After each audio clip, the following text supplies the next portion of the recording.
What's up, everyone? Welcome back to episode 2 of the Rocco and Ryan MMA show. I'm Ryan Jarrell, and of course, he is UFC welterweight Rocco Martin. And today we have 2 UFC Fight Night cards to recap. Both took place down in Jacksonville, headlined by 4 monsters, really. You had a top 10 matchup at light heavyweight between Glover Teixiera and Anthony Smith, and then you had another top 10 matchup with Walt Harris and Alistair Overeem. Rocco, I know what my top takeaway of last week's MMA events were. What was yours? Well, obviously, I had a buddy in Calvin Cater fighting on that one of those on the. I'm talking about the wrong card. Yeah, I'm talking about the wrong card. It's all good. Hey, I'm talking about all 3 here. Still, that's still the one that sticks out the most to me, man. That elbow. Steven's talking about all week how he's such a killer, and then Calvin goes in there, gives him 5 pounds, and puts him away. My top takeaway. I mean, I think judging was obviously a little shaky in a couple of those fights, but there's my biggest takeaway. My biggest takeaway is definitely Walt stepping in the cage with all that stuff that's gone on in his life, in his personal life with his daughter, and that it's just a remarkable feat that he was able to even get in there and perform at any level. Do you think the refs should have stopped that fight? I mean, Walt had Overeem hurt early on in that first round. I mean, depending on who's in there judging, some refs would step in there and say, hey, I've seen enough. But they allowed Overeem to continue to fight. Ultimately, he ends up getting the job done in the second round. What did you think of that? No, I think that it should have went on. I think that, but I also, if the ref jumped in, there was a couple points where I think the ref was ready to jump in. And then, boom, all of a sudden, Overeem would kick off. And you're like, oh, that was close. And I think that it's just that was experience, man. The guy's so experienced, and obviously he's fought some of the toughest guys in the world. And I think that Walt just needs a little bit more experience, but I think has more than the skills, you know. And I think that the UFC has seen that because I know he had a rocky start to the UFC career, but he's rebounded really well. Obviously had that crazy tragedy with his daughter, and put on a good performance. You know, I think that. You never know when's the right time to come back.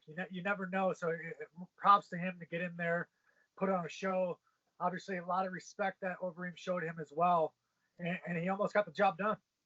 Yeah, I mean, you can't even try to put into words what was going on in his head before he steps into that cage. I mean, I can't imagine how difficult life has been for him and his family after losing their beautiful daughter, Anaya.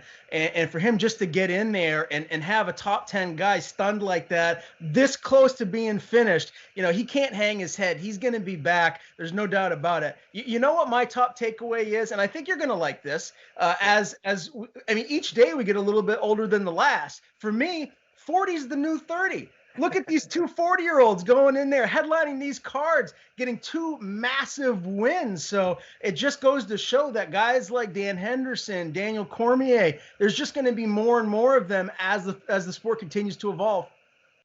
Yeah, I don't know. I was wondering, you know, I wonder if it's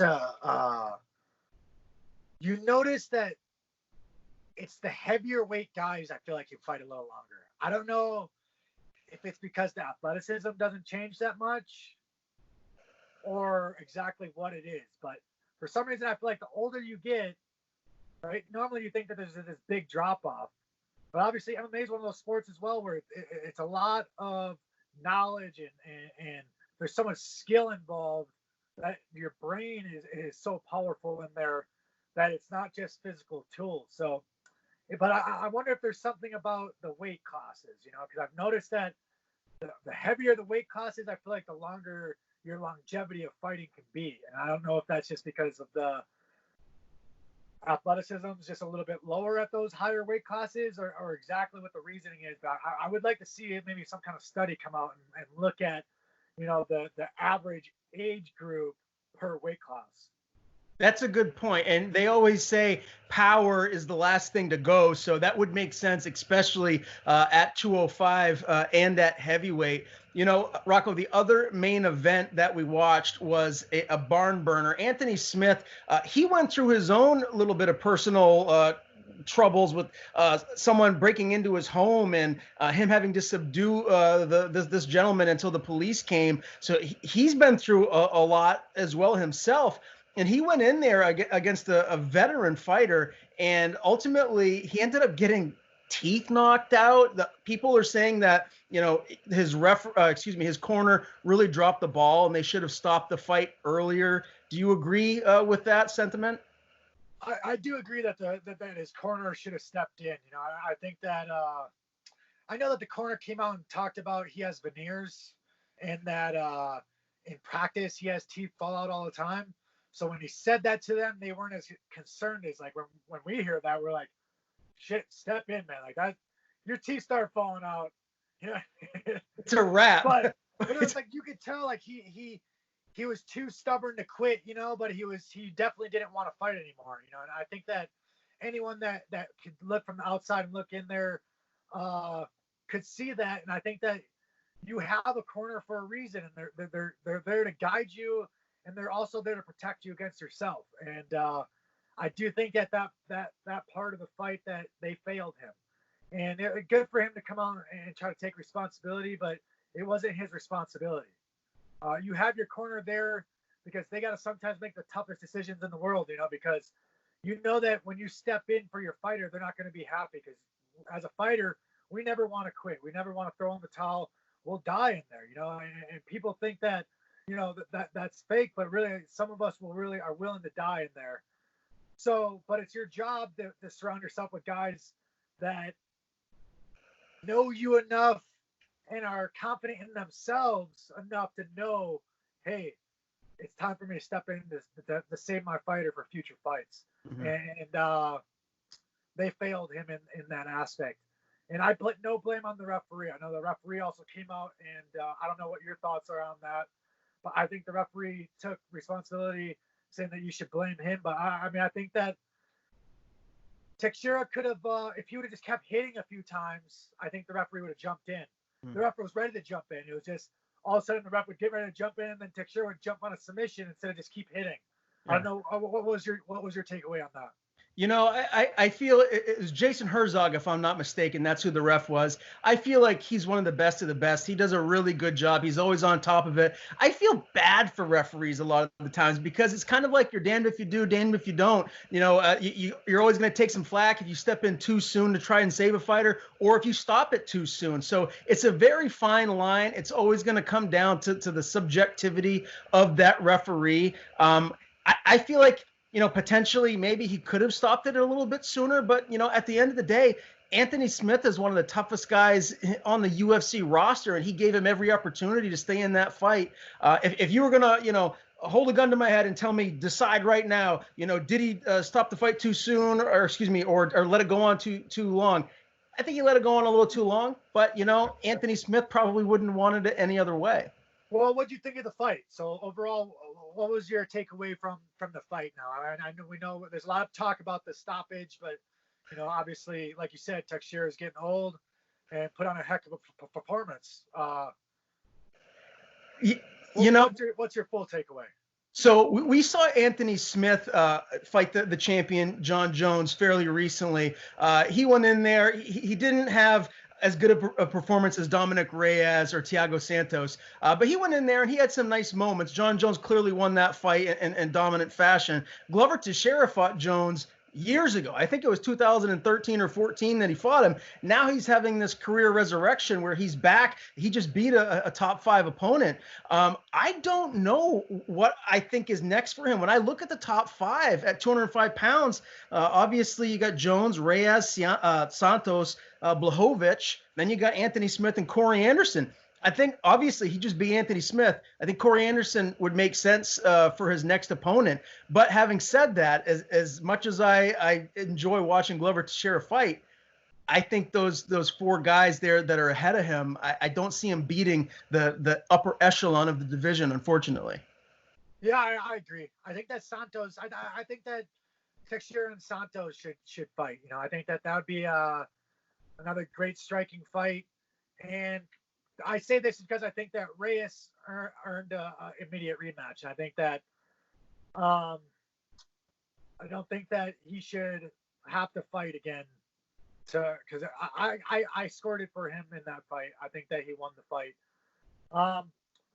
Man, I think that, I don't know, something about Smith rubs me a little bit wrong with the way he's talked a little bit, and where he talks like he fought Jones to the same equivalency of Santos and Reyes, and I'm like, I felt like he went into survival mode that whole fight and was in survival mode. Then you come out there and you're on the big scene again. You got a big opportunity to put a fight on it, and he was looking pretty good. But I think that I don't think he's as mentally as tough as people think he is. You know, I think that he's a very good fighter, but I think he seemed like a front runner a little bit to me. But obviously, like you said, he had that personal issue with someone breaking into his house and that craziness. But I think that Teixiera should fight Santos if Santos is healthy and another fight, because I think that Corey Anderson just lost. So I think Corey Anderson and Anthony Smith should fight. Oh, you know what? That makes more sense. I agree with you 100%. And to talk about these next potential matchups, I agree with you. Dominic Reyes won that fight against John Jones, and I agree he should get an immediate rematch. However, we're getting teased right now. John Jones and Francis Ngannou might go at it at heavyweight. Just tell me, Rocco, what would happen outside of just massive pay-per-view buys, seeing these two Goliaths step into the cage? There's no way Jones is fighting him. People, I know that there's a couple of guys saying, oh, that's the match that has to happen to fight it. There's no way. John Jones is talking about doing scratch weights at 225, and then instead you're like, oh, I'm going to go fight Ngannou?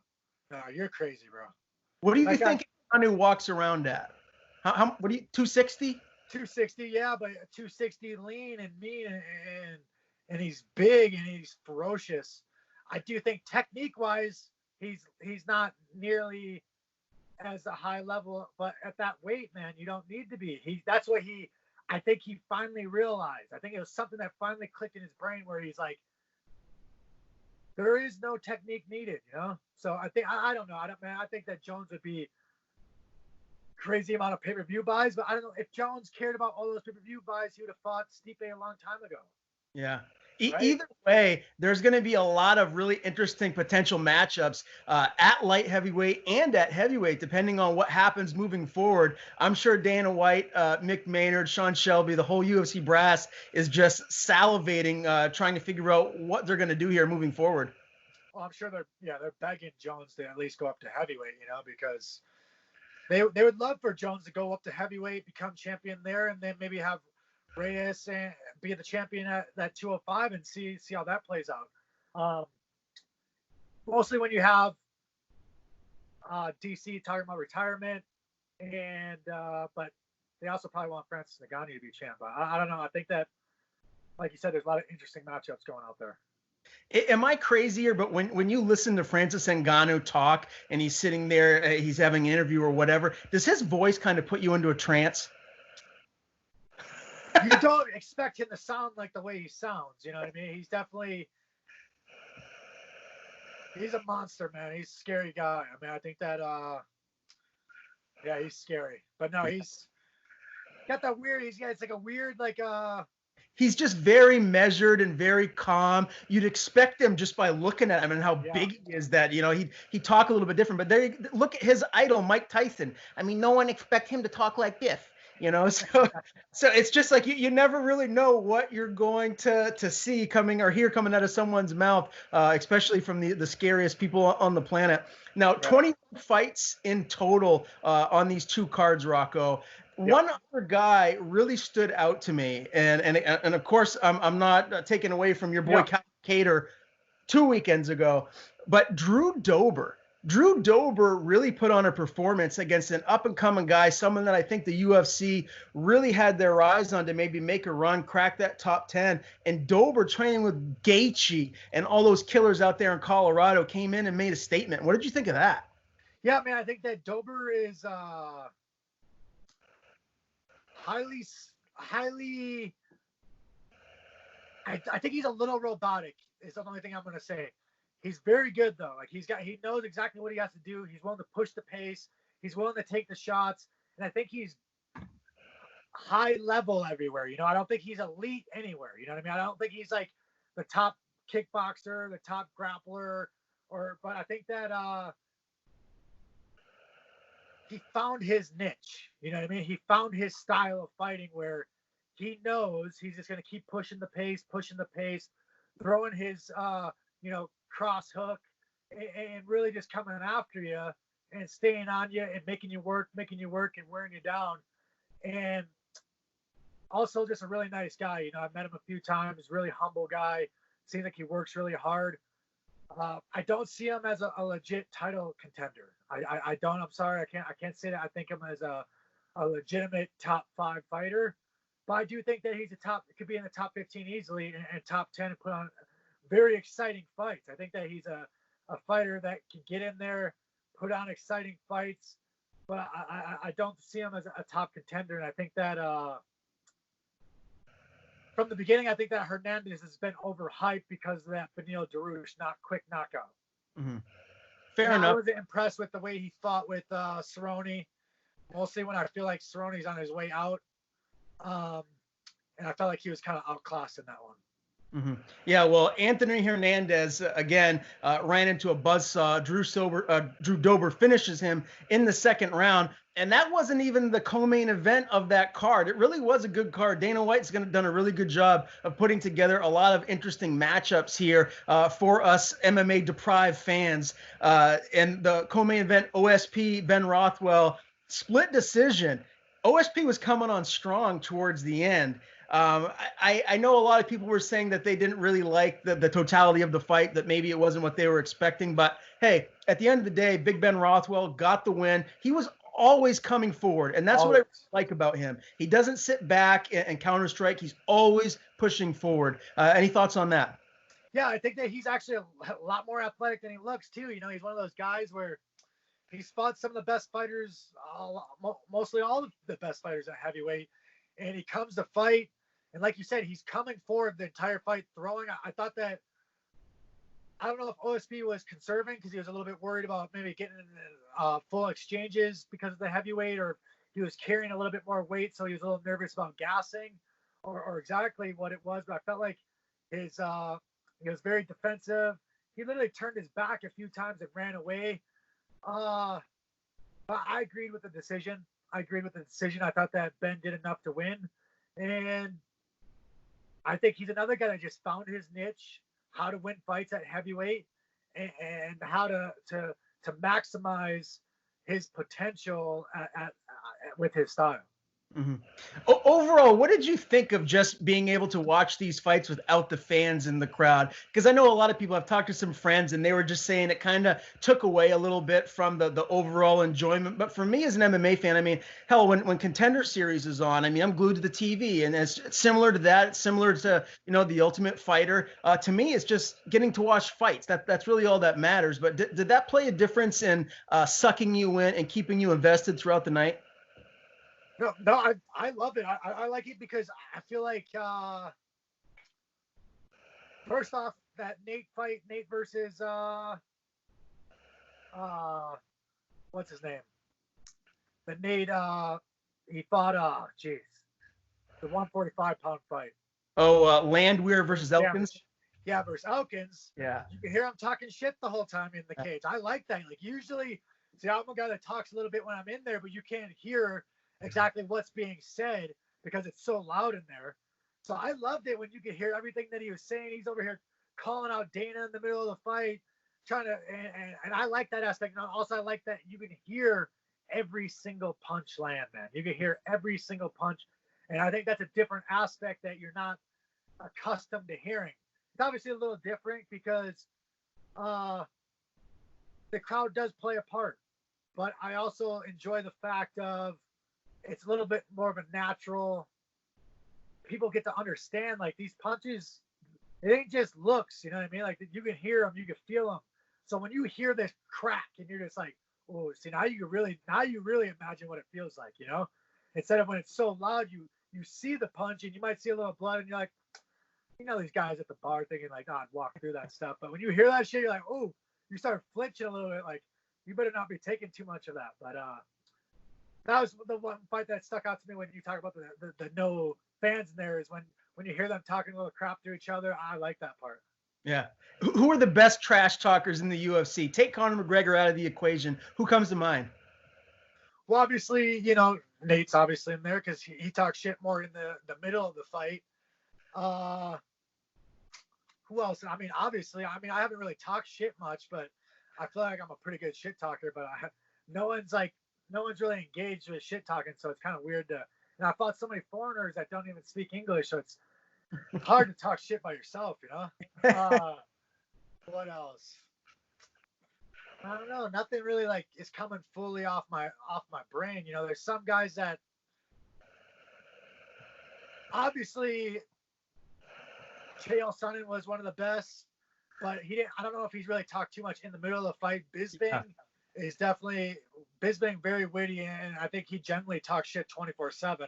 You hear him on the commentating talking crap to Fitzgerald the whole time, and I'm just like, geez, I'm about to call Fitzgerald up and tell him, give me a call. We're gonna have to go jump Bisping for him, Well, he said that he challenged Bisping to a grappling match or something to that effect, and Bisping, I guess, politely declined. But I love Michael Bisping. I think he's the perfect addition to the commentary team. I think he's doing a great job between him, DC, Dominic Cruz. The UFC has really found some gems to really slide in there to give some top-notch analysis. Have you ever thought about maybe doing that when towards the I would 100%. I'd like to do something like that. I mean, I don't know exactly how they got approached or how that went about getting in there, because obviously Felder, I don't know if he had much experience before getting there, and he was kind of in the middle of his career,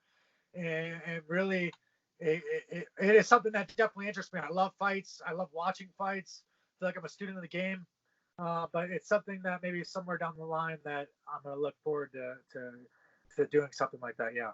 I think Contender Series is where they start, right? So maybe you could get your foot in the door that way, show them your chops and then move up gradually. Yeah, I just need to obviously keep handling some business here and then just tell them I got to force the hand. You know how it is, where sometimes you gotta manifest your own destiny, and that's kind of where I feel I'm at right now. Let's talk about your destiny and what's next for you, because the last show, episode 1, we talked a little bit about you potentially could have a fight here coming up soon. Any news in that regard? Well, I keep hearing a flip-flop of me fighting on the 30th here in a week and a half, or I'm going to fight on June 13th. But they have no opponent in mind for the 30th, and it'd be possibly Bilal Muhammad on June 13th, which would be, I think, is the right fight to make. I think that's the fight that would be exciting. A guy that comes after you and has very well-rounded game, and I think we're right at that marker of being in the top 15. We're both like 7-2, or I'm 8-2 in my last 10, and he's like 6-2 or 7-2. So I think that we're both on the verge of breaking in the top 15, and I think that I truly feel that's the fight to make. And it probably would have happened on the 30th if right now he's a Muslim, so he's doing Ramadan right now, and that's why obviously I got to show respect for that and not push hard, and I can't talk any crap because obviously I would imagine trying to cut weight and do that during that time. So it's something that I don't even want him to get in there if that's not going to be the best Bilal. I want the best fighter that he's going to be in there, so there's no doubt after the fight that I'm the better fighter, and we're both managed by the same guy, and I think it'd be an exciting fight, and it's not a fight that I would take if I didn't think I was going to whoop his ass. Stylistically, how do you think that fight would play out? Is this a fight where it's going to play out on the feet, or are you guys hitting the mat here? I think we're both well-rounded. I think that we're both well-rounded fighters that I think that he mixes up the wrestling a little bit more, where he wants to force the grappling a little bit more. But I'm very confident in my takedown defense, and I'm very confident that my jiu-jitsu's a lot better than his. I also think my striking is better than his. I really think my all-around game's better than his. The one thing that he has that is not dangerous, but it is the question mark is he's got great cardio. He pushes the pace, and then it's just a battle of nutrition. And I also don't think I have any problem going 15 or even 25 minutes right now. So obviously, I would like to slide in if Woodley or Burns don't make it on the 30th. I'm ready to fight, and I think that I've earned a big time fight, and I think that my skill set is more than good enough to compete with any fighter in the world. Obviously, Rocco, from here on out, I mean, once you crack that top 15, every fight is going to be the hardest fight of your career. You're going to be getting the best of the best each time out. Outside of Muhammad right now, you mentioned stepping in for either Woodley or his opponent Burns if that happens and they need a replacement. Who else in that range makes sense? Because I was actually looking at the world rankings on Tapology for welterweight. You were right there in the early 20s. Your teammate Douglas Lima, the Bellator welterweight champion, wasn't that much further ahead of you in the rankings. So obviously you're not going to be fighting him inside the cage. You guys do it in practice every day. But tell me, who else do you think would make sense for you? Is there someone else you haven't mentioned yet? Well, first off, Douglas should be top 5 easy, top 3. So the rankings is bullshit mostly at that aspect because they're just not showing him respect because he fights in Bellator. But I've trained with Colby. I've trained with I've trained with Posanibo. I've trained with some of the best 7-years, and Douglas does things that I've never seen. So they need to start putting some respect on his name. Outside that, though, I do think that I truly believe I'm a top 5 welterweight, and I just need the opportunity to get in there and prove it. I mean, I've tried to fight RDA. I think that's a good fight. I think that he's on a losing streak, and he deserves. I mean, I think that he should have to fight someone outside the top 15. I don't think that. I do think he's top 15, but I think that when you've lost 4 fights inside the top 15, you have to give someone else an opportunity to break inside the rankings. I know that Posanibo is kind of back fighting again, so that's another fight that I would like. What's his name that just fought Nico Price? I think that's a good fight for me. And really, I just truly believe that I deserve a top 15 opponent. And I think I match up very well with 95% of fighters in the world. So I just need the opportunity. Sometimes it's just being in the right spot at the right time. And I've been asking for a fight, begging for a fight. So I've kind of told Sean, I'm like, listen, man, it's time for a favor of not even a favor because I've been ready. I had a canceled bout. I've had 5-6 different fight dates. I've accepted every single opponent. It's time to get what I feel like I've earned. So hopefully a big name comes out. Yeah, well, no argument from me. I want to see you get who you want here moving forward, and nothing but the biggest fights here for Rocco Martin here at 170. Another matchup at welterweight. It was this past Saturday, and it was Matt Brown losing to Miguel Baiza in the second round. Is Matt Brown's time up? He's been around for a while. I mean, I'm surprised to still see him stepping into the cage and really staying in the UFC, to be honest. Yeah, I mean, I just feel like at that stage, you don't belong in the UFC anymore. And it's no disrespect. I'm not saying that he wasn't a great fighter and he's not a legend in the sport. And I know people are like, oh, well, just let the legends fight the legends. And I'm like, yeah, it's exciting and it's cool. But I'm like, the UFC is supposed to have the best fighters in the world. And the UFC stands for you're fighting to be the best fighter in the world. So if you're no longer capable of being the best fighter in the world, and competing at the best level, I'm saying, so like if you can't compete with those top 25 and put on exciting fights with the top 25, I don't think that you belong in the UFC. And that's no disrespect to your career. And I think that there's other promotions that you could go to and put on exciting fights and do that. But I do think that the UFC stands for the best fighters in the world, and that you need to be one of the best fighters in the world to be there. Right now, this moment, not all time historically, but just right now, who do you think are the top 2 or 3 best pound for pound fighters on the planet? Henry Cejudo, obviously. I think that Henry Cejudo is the pound for pound right now. I truly believe that because I say that more so. You see him in his last couple fights, and you see where I feel like he's giving up some weight. You know what I mean? Mostly fighting at 35. I felt like Moraes was way bigger. I felt like, I mean, Cruz wasn't way bigger, but I could feel like he was definitely longer. And I feel like he has a second gear. It's something where you can see where he fights at this one pace, and you kind of think like, oh, you know, nothing's that crazy. But when he switches a flip, he's got that flip, and that it's like it's a scary flip, man. And he's scary, he's dangerous, and you know, he can go down to 25 and put these guys away as well. So I think that Cejudo's my pound for pound, and then I got Khabib up there. Amanda Nunes, for some reason, I don't know why she's not way higher on that list, with mostly putting away one of the scariest girls to ever step foot on this planet. So I have Amanda Nunes is in there as well. I was going to ask, I was hoping that you were going to say Khabib because I wanted to bring up this subject.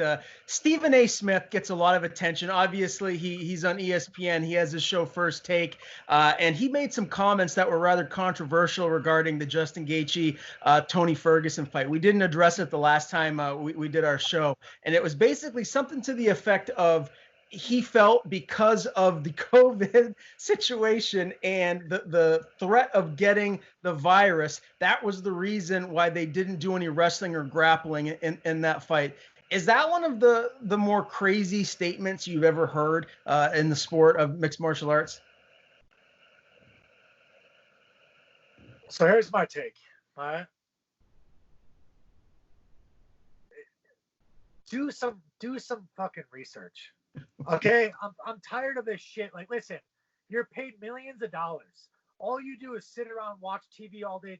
Listen, there's so much technology that's so accessible to him that he's pretty much, you know, he's getting groomed up, makeup up. You know, everyone's kissing his ass. He's probably got 6 different screens in front of him. He could call up any single sports analyst in the world, any MMA sports analyst. Do some fucking research. I'm tired of like this unknowledgeable bullshit that's coming out of his mouth because he's just talking the talk, and he knows he's gonna get clicks because he knows I know he knows he sounds fucking crazy, and he doesn't care because his thing is that these mostly MMA fans were so emotional about like attacking you if you say something stupid because you don't watch our sport, and I'm just like, leave that to like the unpaid, you know, bullshitter trolls, you know what I mean? Like, you're supposed to be one of the best analysts, sports analysts in the world, you know, sports commentators. You talk sports 24/7. UFC is all over ESPN now. It's the only fucking sport running right now. Do your damn research. Call up these analysts. Do as much studying as you can so you sound like you have fucking at least 2 stripes on your white belt. Because right now, you don't even sound like you have a white belt. So I'm tired of like just like the bullshit. Like, he's literally just bullshitting his way through it all, and he doesn't care. And that's the worst part, is that ESPN allows him not to give a shit, and it's disrespectful to the sport of MMA. And mostly when a lot of us have given our entire lives for this, you know what I mean? And a lot of us do it for fucking nothing, for no money. You know what I mean? We don't get really paid shit for this. And it's just literally out of the love of the sport. It's like, show some respect is kind of my thing. And I think that it is highly disrespectful that the way that he's approached the MMA world. And I think I don't think he gives a shit. That's the problem. And I think that's the part that's disrespectful. Yeah. I don't disagree with you, and I can do my Stephen MMA Smith impersonation for you a little bit more some other time, but I can get right into it. And I'll tell you, Rocco, I can get this really good. Don't you make no mistake about it. You kind of sound like Mr. T, Macho Randy Savage. Yeah. I've been working on it a little bit. I can really hit it sometimes, and it sounds Mr. T a little bit. a little Mr. T, a little Macho Man. But when he gets into his tangents, you know, he gets way up here, you know, and he's like, "Let me tell you about this," you know. So, but that's something for another day. I love doing my impressions, and I pull them out on occasion.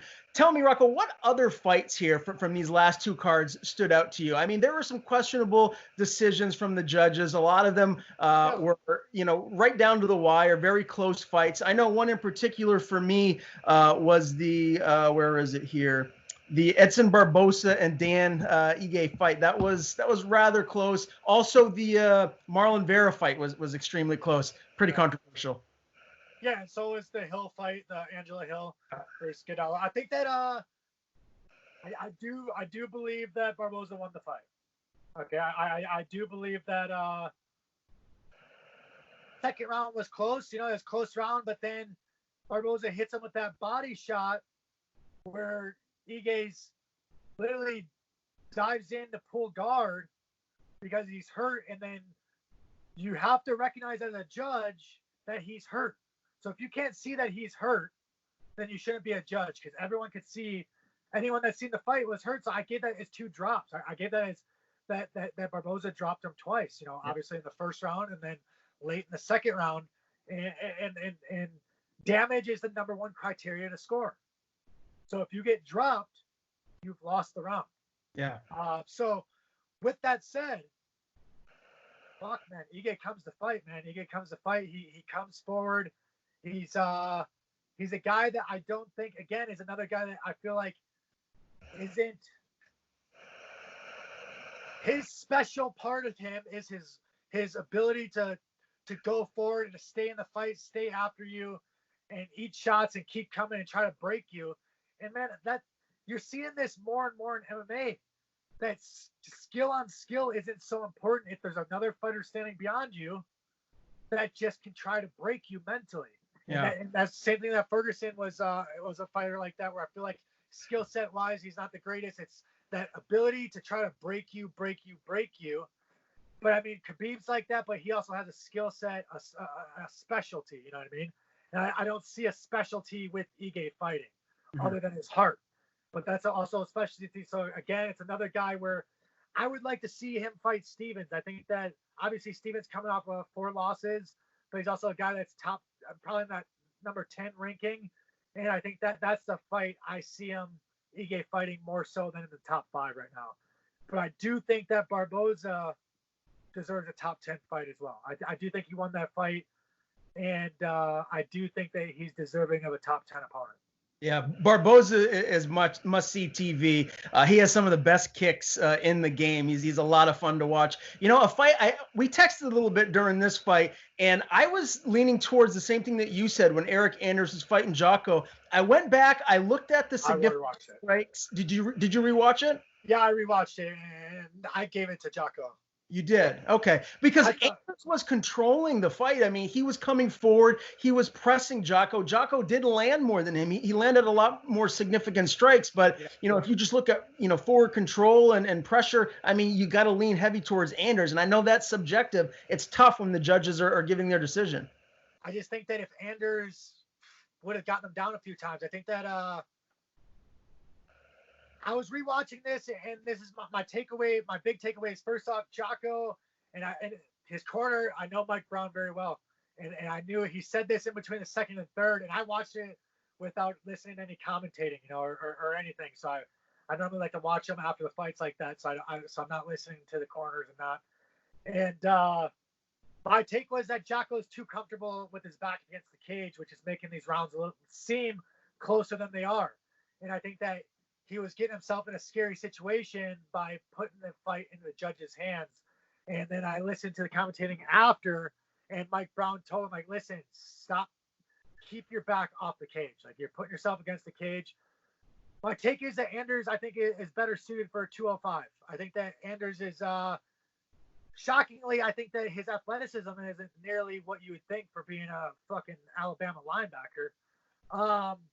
I think he's lacking athleticism at 85, that quickness, I should say. I think strength-wise, he's there. Size-wise, I think he's better suited for 205. Well, I know record-wise, he's done better in the UFC at middleweight. 205. Yeah. I mean, there are some absolute murderers there at light heavyweight. But either way, he's a guy that's fun to watch. He clearly has heavy hands, gets a lot of knockout victories. But Jocko really is a very well-rounded fighter. I think we're going to see him maybe continue to climb that ladder at 85. Yeah, I trained a lot with Jocko, actually.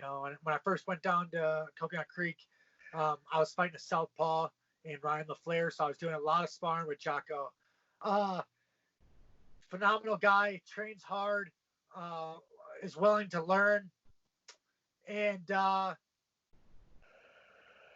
just think that some reason he puts himself in these bad spots a little bit where I think he fights at a lower level than what he is. And I think that if he breaks through in his mind, that, like you said, I think that he could really make a run in the division and put a lot of these guys on notice. No doubt. Now, we've been talking now for close to 40 minutes here on the show, and we haven't even mentioned Brian Kelleher yet. What a performance. What a win for Boom Kelleher.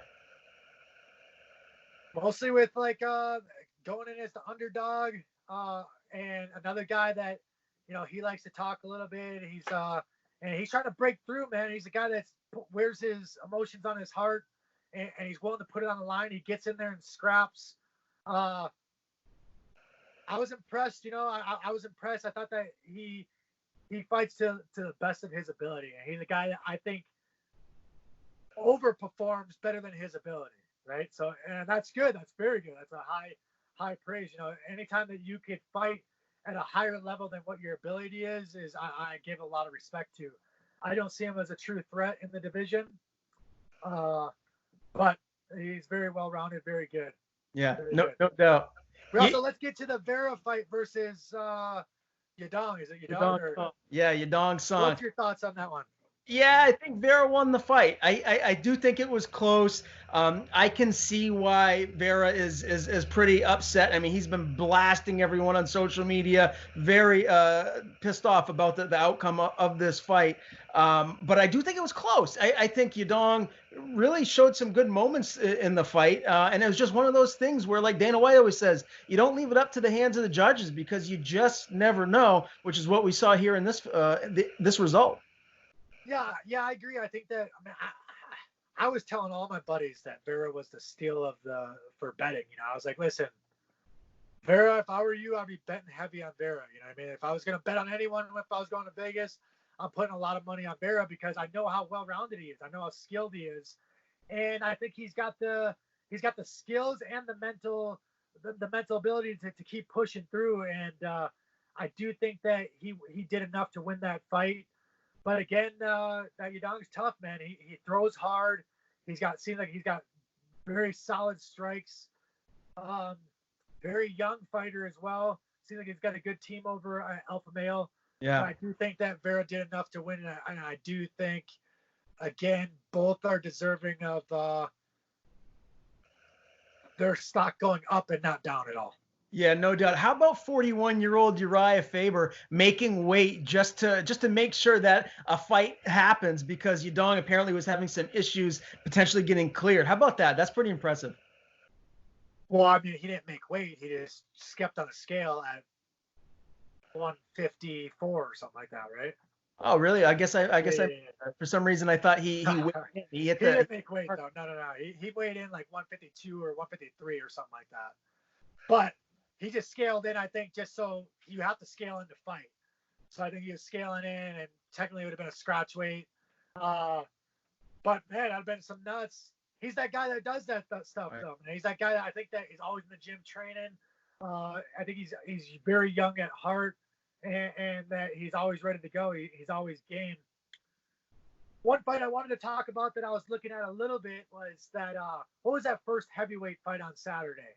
Oh, Chase Sherman and Ike Villanueva. Was that the first one, or was that the or which one was the other heavyweight with the? Oh, are you talking about? Let's see here. Might have been Wednesday. I'm not sure. Wednesday, Chase Sherman against Villanueva. You're talking about the guy Saturday. Yeah, that was Chase Sherman. That was the round 2 knockout. Sherman looked good, man. He came back and he got cut. Came back, looked 10 times better than he's ever looked.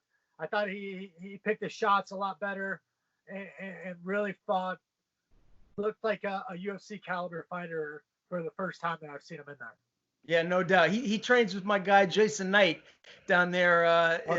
Yep. Yeah. So those guys, there's a bunch of killers out there, and they love to scrap. So he clearly did evolve since the UFC cut him. He went out, he fought some BKFC matchups. He had a couple kickboxing fights, and he really does look the part now that he's back.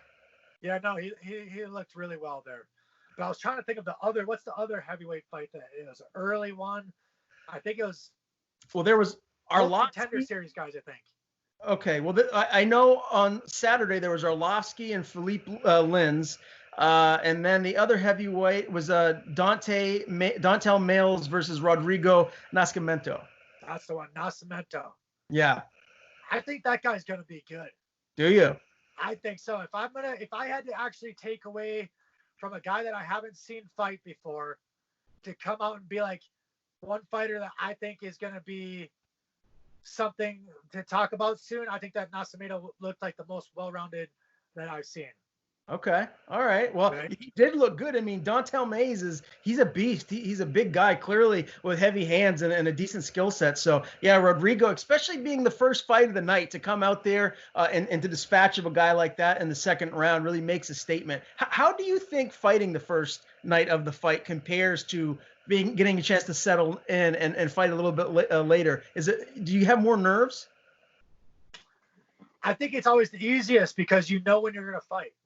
So you know exactly when you're going to walk, you know exactly when you're going to go out, and it's just easier that way. So that's why anytime I like to be the first fight on any series. So like first fight of the night or first fight of the prelims or first fight of the main card. This way you know exactly when you're walking and exactly when you're going out. Otherwise, sometimes, boom, 5 second knockout. Yeah. Guess what? You're walking 10 minutes and you're thinking that you had another 20 minutes. So it's kind of like one of those things you got to stay ready. This way you just know when you're going to go. And it's takes a little bit of that stress away, actually, because it's always the unknown and it's always waiting back there. And it's always the wait that sucks the most. So it's always nice to be like, hey, you know exactly when you're going to go. Have you ever had a fight where I've heard about that adrenaline dump before, where that happens before you get ready to go out there to compete? Has that ever happened to you in the UFC? No, I feel like it's always normally right after like that first minute in there. You know what I mean? Like all of a sudden, like I think right when that bell rings and you're like that adrenaline's going and you start flying around, and then all of a sudden, like a minute or two later, you're like, shit, have I been breathing? Like, where the hell am I? Like, I'm not used to being tired at all. And it's more just because you weren't thinking about just letting everything natural. So that's something that obviously was happening early in my career where I would gas my first 5 fights. I think I easily won every first round, and I was gassing though after the first round. And it was something that with maturity and experience in there that I learned, like, listen, just be relaxed, be yourself. It's just a fucking high stakes training session. Yeah.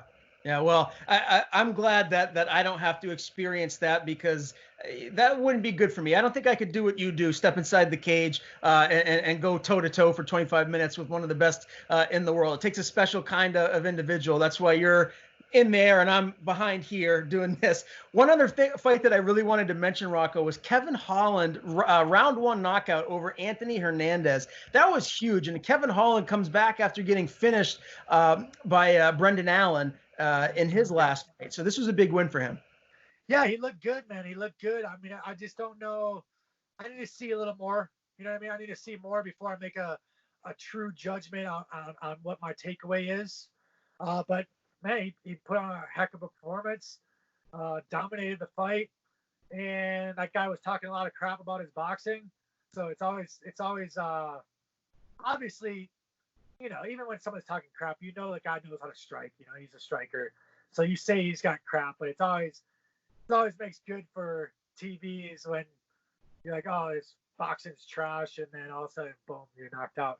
So, but no, he looked good, man. He looked sharp. And it's just interesting to see. Obviously, it's always nice to bounce back like that, and it'll be interesting to see how they match him up next fight and to see where he goes from there. Yeah, no doubt. Well, all in all, really 2 great cards, and it's exciting to have live sports back. I mean, who knows what's going to happen here moving forward? I'm a little nervous. You hear some of the conspiracy theorists talk about, come fall time, this reoccurring and being even worse. I can't even fathom that. It makes me sick to my stomach to even think about it. Hopefully, we're on the right track to getting back to some sense of normality as a country and having sports just in general. I got to ask you, have you been watching any of the Last Dance, the Michael Jordan documentary? I have. I just started. I'm on like episode 5 right now, or something like that. So I'm still just. Yeah, I was. I didn't have ESPN. I only had ESPN Plus. So I was like, then the Last Dance comes out, and I kept trying to fight it because it's supposed to come on Netflix in like July. So I'm like, oh, maybe I'll wait till Netflix.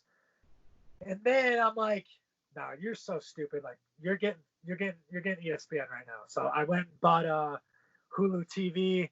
So now I got the ESPN. So now I'm in the process of getting through them, and it's definitely interesting to see inside a little bit more. One of the greatest athletes of all time, and I think it's not the greatest, not even just the greatest athlete of all time, the greatest mind. And I think that's the biggest thing that's the reason why LeBron will never beat Jordan is because I think they have an approach that's different to the game that LeBron's approach, I think, is a lot more relatable to the normal public. You know what I mean? Where I don't think it's life or death to him. You know what I mean? And I think with Jordan, it was life or death. Mm-hmm. No, that's something that is very, I relate a lot more to, of when you lose, there's something inside you that like, you're disgusted with yourself. You're disgusted with like life. And you're just like, what can you do to better yourself? And I think LeBron is just, I do think LeBron is the most gifted player to ever touch the earth. But I don't think he'll go down as the greatest basketball player ever.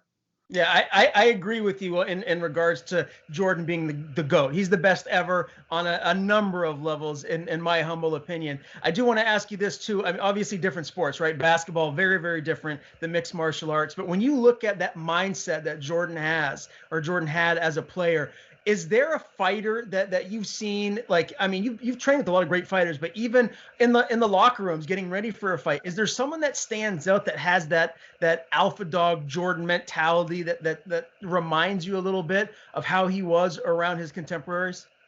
No. I don't think that's like our. I mean, there is one person.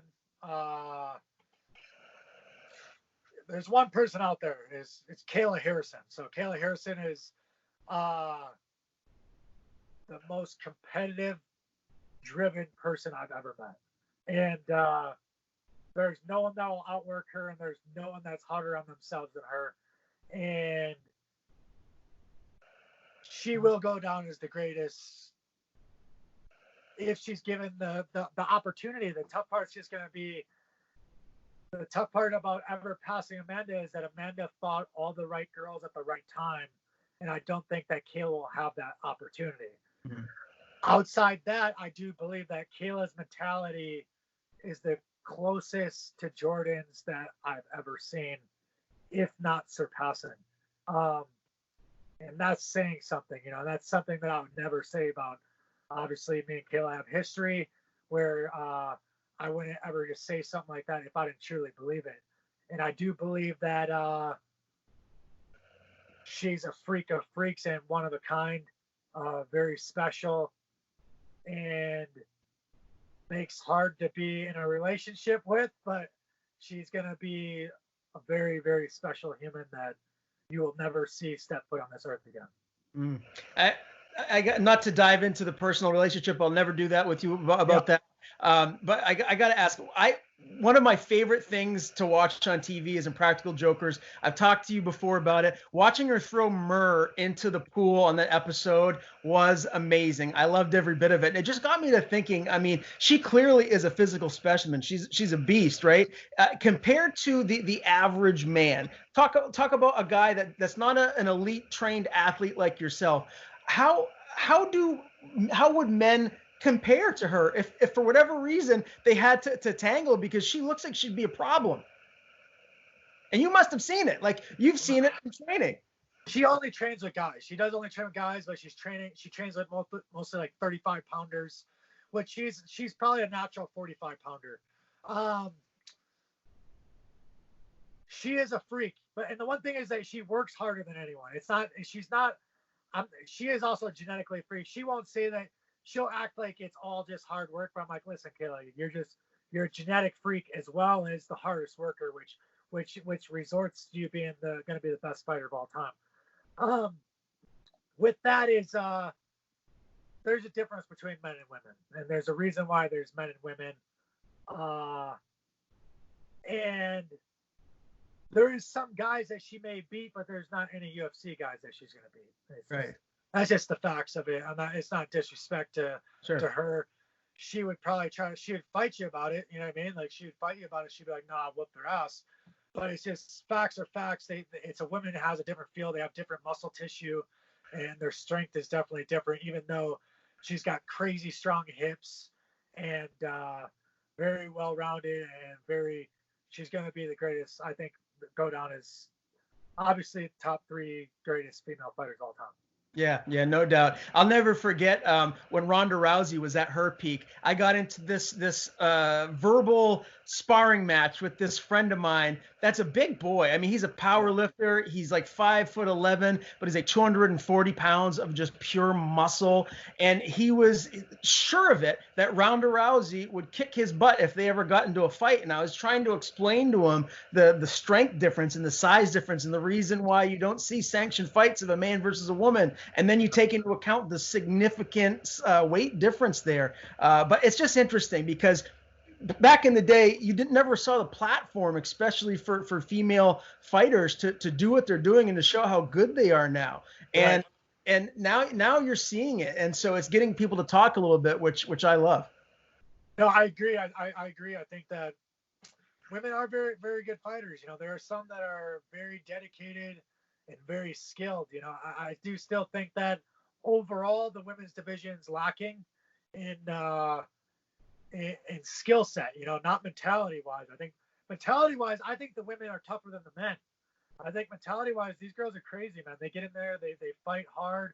They're not scared to take damage, and they have huge heart.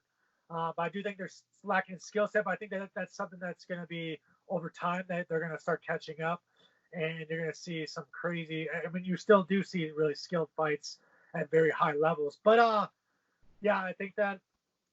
Kayla's the only girl that I think that is far above any fighter that I've ever seen.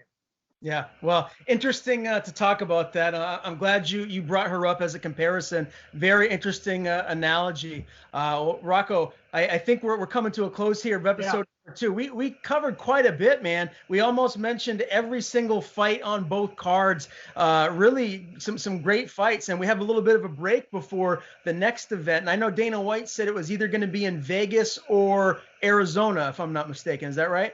Yeah, it kind of sounds like it just depends on exactly what the Las Vegas decides on, if they're going to allow events or not.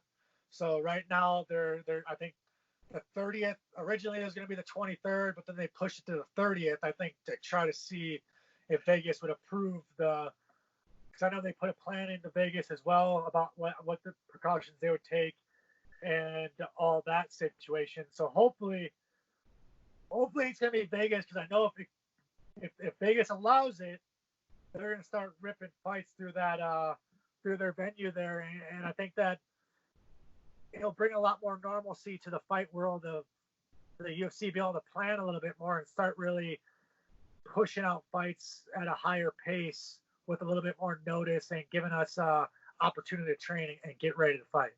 Yeah, and you mentioned that you might go down to Vegas here at some point soon. Is that something that you're still thinking about potentially doing? Yeah, I mean, if they call me tonight and say that you're in a fight on the 30th in Vegas, I'll fly out tomorrow to Vegas and get down there, get in the PI a little bit, make sure my weight's good, make sure all my injuries are healed up and that my body feels good. Because at that point, training's done. You know, it's all about making weight, feeling good, get in there, look good, get a little tan, you know what I mean, and go out there and whoop some ass.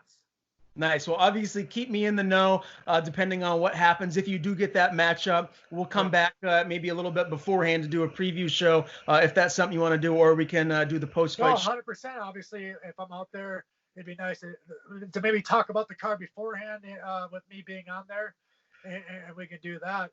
I know I had a couple of buddies asking me, you know, they're trying to ask me more about yourself because we never talk about you on here. So it'd be nice to, you know, explain like how'd you get into this?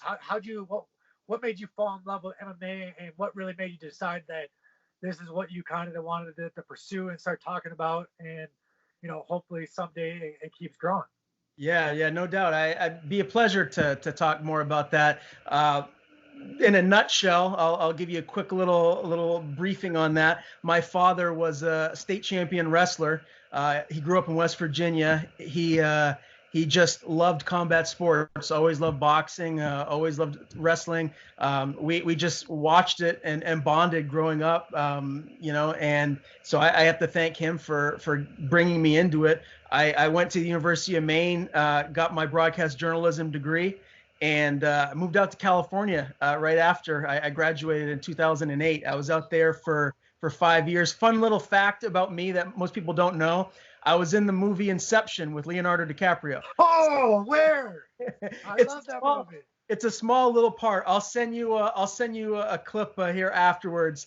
But yeah, it got me all my SAG vouchers, so I'm SAG eligible. But yeah, I moved back to Maine because of some personal type stuff. Lost a buddy of mine who I graduated high school with, and moved out to California with me. And it made me want to be around family. And I'm so glad I moved back when I did, because as you know, I lost my dad at the end of 2018. And that 5 years that I got when I moved back home, couldn't put a price tag on it, man. We did so much together. We watched almost every UFC, Bellator event, every Patriots game.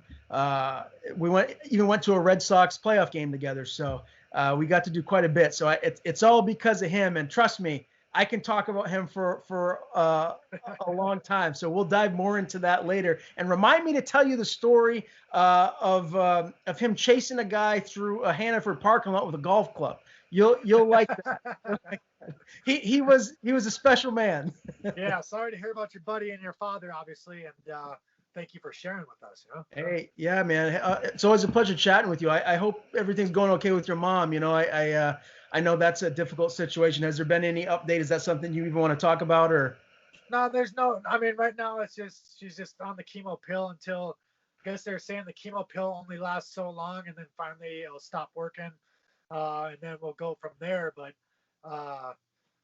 hopefully this coronavirus ends so we can spend a little bit more time together, because obviously I don't want to be traveling out to Minnesota to see her, during this time with with the corona. I don't want to get her sick from that and with her immune system down. But obviously, I'll keep you updated on anything I hear, and obviously just those crazy times in the world, and good thing we have fights to talk about, right? Yes, sir. Well, I definitely will keep your mom in my prayers, hoping nothing but the best for you and your family, buddy. And I look forward to episode 3 when we get there. Yes, sir. Hey, thank you, man. I appreciate it.